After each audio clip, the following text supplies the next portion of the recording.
Good morning guys, in front of me is ASUS ROG Phone 7 and let me show you how to change keyboard language.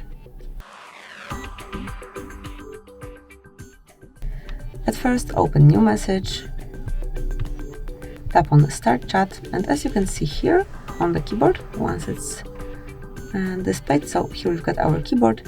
Now we've got one language only here, there's no sign to change the language to any other.